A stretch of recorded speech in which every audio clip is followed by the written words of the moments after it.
টাকা পয়সার অভাব নাই, অহংকারী আল্লাহর বান্দা এমন এক সুন্দর বাড়ি করেছে, ঘরের মধ্যে বসে আল্লাহর বান্দা তার স্ত্রীর সাথে মধুর আলাপ করতেছে, বড় আনন্দ মুখর সময়।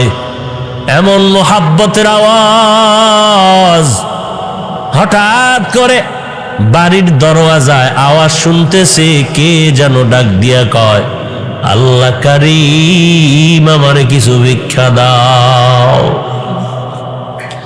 ভিক্ষুক দেখলে এক দলের মাথা নষ্ট হয়ে যায়।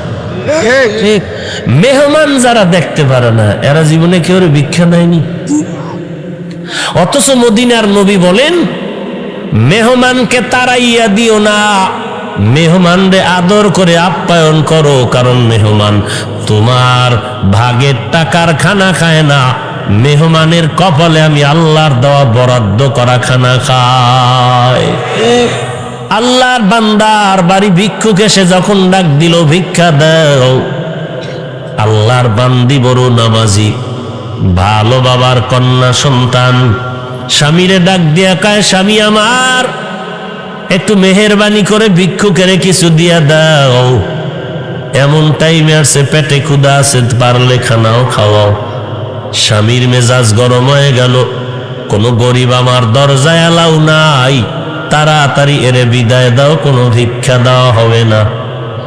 স্ত্রী ডাক দিয়া কয়, স্বামী আমার বাবা বড় একজন ভালো মানুষ, কোনোদিন কোনো মানুষের সাথে খারাপ আচরণ করে নাই, কিছু পারলে দিয়া দাও, আমি তারে খালি হাতে ফিরাইয়া দিতে পারবো না, কারণ আমার আব্বা জানের দেখেছি কোনোদিন কোনো সাইল রে খালি ফিরাইয়া দেয় নাই। আমার আল্লাহ তো কোরআনে বলেছেন, ওয়া আম্মাস সাইলা ফালা তানহার, কোন সাইল ভিক্ষুকের ধমক দিয়া তাড়ায় দিও না। স্ত্রীর কথা স্বামীর কানে ঢুকে নাই, মাথা গরম হয়ে গেল, টাকার অহংকার, বলে তুমি যদি না পারো আমি নিজেই জবাব দেই। ভিক্ষুকের কাছে দরজা খুলিয়া এমন গালাগালি শুরু করলো, লজ্জা নাই, যে কোনো সময় মনে চায় দরওয়াজার কিনারায় দাঁড়াও, ভেগে যা। লজ্জা করলো না আমার ঘরের দরওয়াজায় দাঁড়াইতে, আমি তো তোকে পছন্দ করি না, ঘৃণা করি, যাও তাড়াতাড়ি এখান থেকে ফিরে যাও। দুই একটা বাজে কথা বলিয়া ভিক্ষুকের কলিজার মধ্যে আঘাত করে গালি দিয়া যখন বিদায় করে দিল, আল্লাহর বান্দা গরিবের সন্তান ভিক্ষুক চোখের পানি ছেড়ে কান্না করে বিদায় হয়, আর বলে, আল্লাহ আমার কেউ নাই, তুমি আমার মালিক।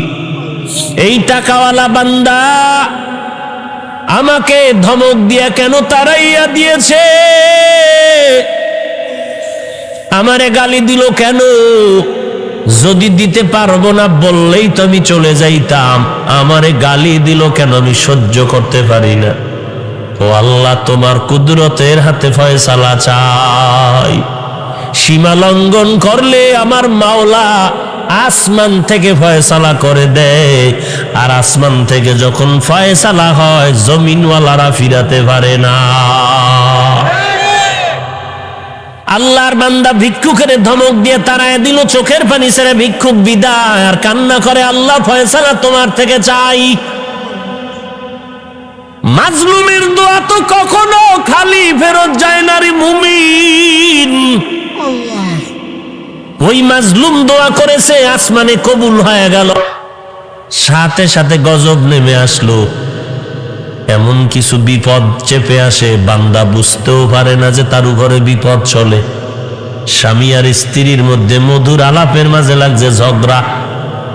ঝগড়ার এক পর্যায়ে গিয়া আল্লাহর বান্দা স্ত্রীকে তালাক দিয়ে দিল। তালাক দেওয়া মাত্র আল্লাহর ভালো একটা নামাজি বান্দি বাবার বাড়ি চলে গেল। কপালে একটা ভালো বউ আল্লাহ এনে দিছে, শুকর আদায় করে নাই। ওরে নামাজি একটা বউ যে পাইছো, তোমার জীবনের জন্য বড় নেয়ামত। নামাজি বান্দি ঘরে আনছো, বড় নেয়ামত। নামাজি সন্তান ঘরে পেয়েছো, বড় নেয়ামত। শুকর আদায় না করার কারণে এই স্ত্রীটা আল্লাহর সরায় নিল।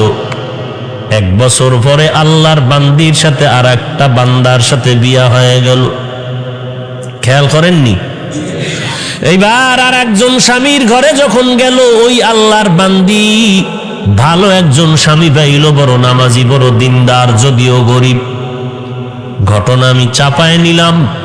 আল্লাহর বান্দা যখন এখন নতুন বিবি পাইয়া, আল্লাহর বান্দি নতুন স্বামী পাইয়া সংসার চলতেছে, নতুন ভাবে চলতেছে, বড় দিনী পরিবেশে। দুজন আল্লাহর বান্দা বান্দি দিনদার, কারণ 2 হাতে তালি বাজে, 1 হাতে বাজে না। স্বামী আর স্ত্রী দুজনার মন যদি দিনের দিকে আকৃষ্ট হয়, ওই ঘরে কালেমার বাতি জ্বালাইতে দেরি হয় না।